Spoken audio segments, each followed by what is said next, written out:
Tell me once again, who's fat?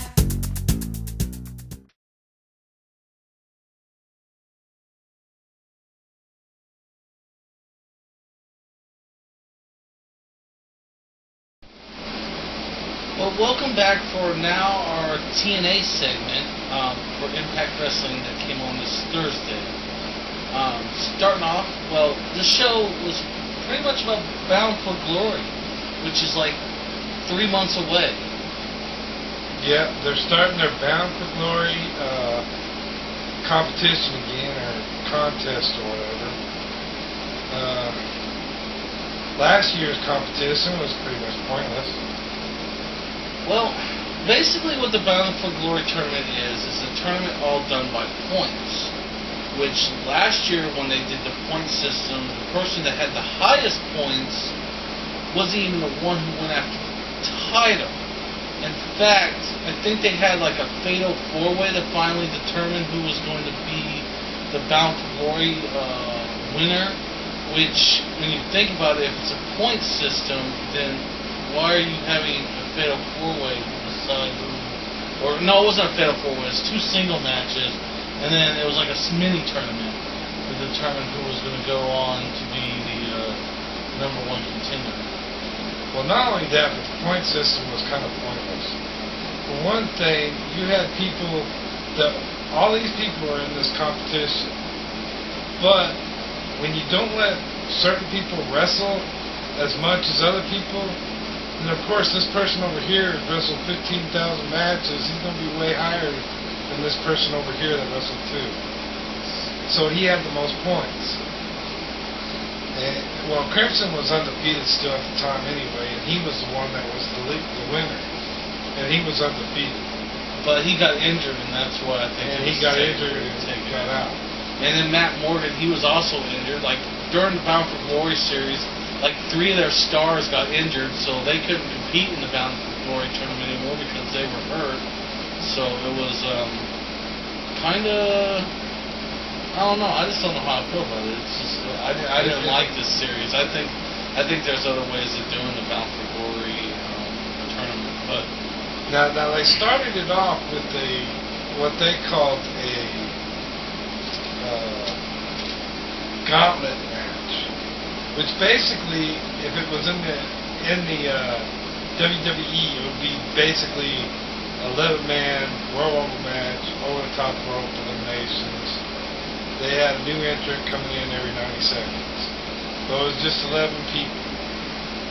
And this match was ruined for me at the beginning of the show. I mean, before the show even started, they started off with this. They said, we're going to have a Battle Royal, they said they were going to have this Bound for Glory gauntlet match. And is James Storm going to throw his hat in the mix? That right there told me that James Storm's going to win the whole thing. He's returning, he's going to win. And sure enough, that's what happened. James Storm won. They also said that the loser of the Anderson versus Rude match was also going to be in the Bound for Glory series. So that which meant that one person didn't even get a shot to get the 20 points.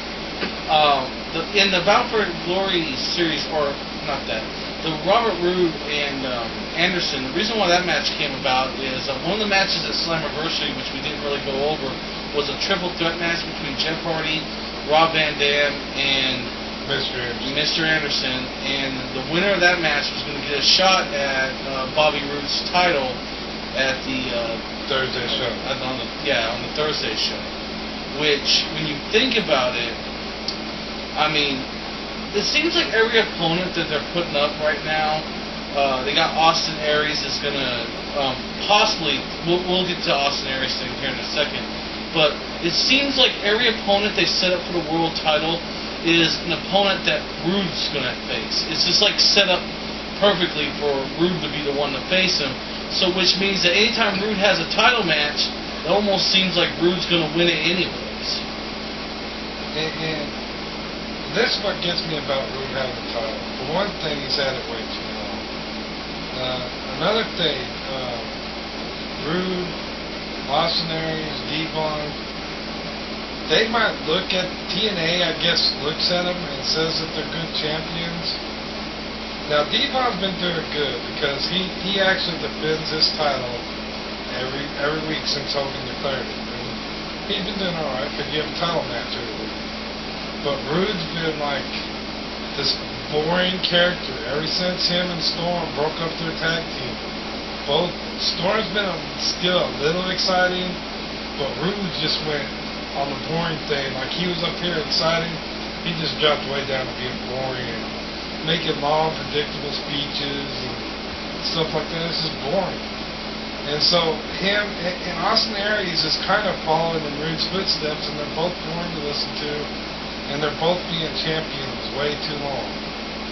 Which kind of goes to the fact of how the show started off, which we get to see a match between, a possibility at Destination X, seeing a match between Austin Aries and Robert Roode. Which basically that came down to is the match started off with an Ultimate X match. Not the match, the show.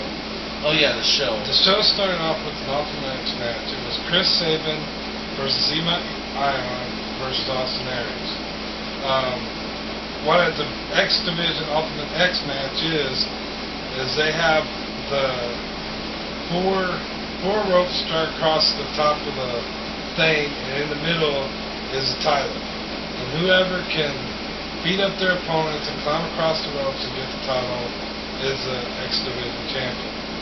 Well, of course, Austin Aries again keeps his title, and then like later on in the show, Hogan comes out and he says he gives Austin Aries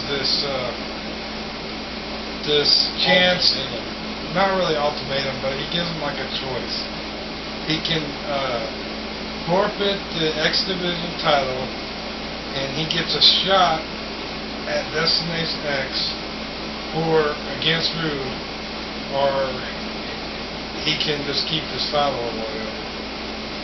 And so Austin Aries, this coming week is going to let us know what his choice is. Which you knew the match at the beginning. The Ultimate X match, it was a title match, but you knew right at the beginning that Austin Aries was going to win because they didn't even allow Sabin or Ion to even have an introduction. They were already in the ring before the show even started, and then it was like, oh, Austin Aries is coming to defend his title. So I mean, the match was really predictable. It wasn't that good of a match. I mean, Chris Sabin, he hurt his leg again. Yeah, Chris Sabin hurt his leg. And Zema, so most of the match was just. And it was kind of a Ion. boring match anyway. It wasn't one of the better Ultimate X matches. So that's really the big stories on TNA Impact. I mean, I guess it was okay, but I mean, I don't know. There's a couple more stories when they go over. Okay. The Dixie Carter and AJ. Right. I try to forget that story. They apparently have this affair going on, and at first I thought it was funny because Dixie didn't even know this story. I guess she didn't know this storyline was going on, even though it's her show and she's like the president and stuff, but she didn't know this storyline was going on, and then all of a sudden she realized that it is, and now next week they're going to come clean. This storyline's boring. It's not entertaining. I mean, now the way they're acting, okay, they actually did have an affair. I mean, it's just an awful storyline. And the way the show ended, we have to talk about this a little bit, because this kind of come out of left field, like the Ninjas attacking Samoa Joe. Sting comes out to the ring and to give a speech. In the middle of a speech, he's jumped by 3 masked men. And is this going to be like continuing storyline, or are we just going to forget this like way back when the Ninjas attacked Samoa Joe, and then Samoa Joe shows up a couple months later and nobody ever talks about the Ninjas again? Yeah, I guess we should kind of explain. Well, you kind of did, but I just want to touch over it a little bit more. So, a lot of people who follow TNA know that, like, I guess it was a year ago, was it 2 years ago? I don't know how long it was ago. But apparently Samoa Joe was attacked by these band of thugs, which I guess were kind of dressed up like ninjas, and they jumped Samoa Joe, they put him in a van, and Samoa Joe disappeared for like several months. And then only Taz like really acknowledged that even this happened. He kept like should we call the cops or something? Or yeah, Taz wasn't sure whether or not they should call the cops that, you know, someone kidnapped a 300-pound Samoan man out in the middle of the parking lot. But yeah, they kidnapped Samoa Joe, and then like 3 months later he comes back in nothing. It didn't make him a better wrestler. It didn't make him. In fact, he's kind of been on a losing streak recently. So yeah, maybe we should call the Attack of the Ninjas actually the Curse of the Ninjas. Yeah, because I mean he does have win from that time to time because he was like tag champs with Magnus for a little bit, but like then they eventually lost. So I mean, it's just silly. That's all I really want to say for this show. Yeah. So that's what it reminded us of at the end is now you got 3 more masked men coming out and they're attacking Sting. So you know, are these? We were just kind of wondering, are these the same guys who attacked Samoa Joe 3 years ago? And after they're done, no one will ever mention this again. I don't know. So overall, this was a middle of the road show for TNA. So we give it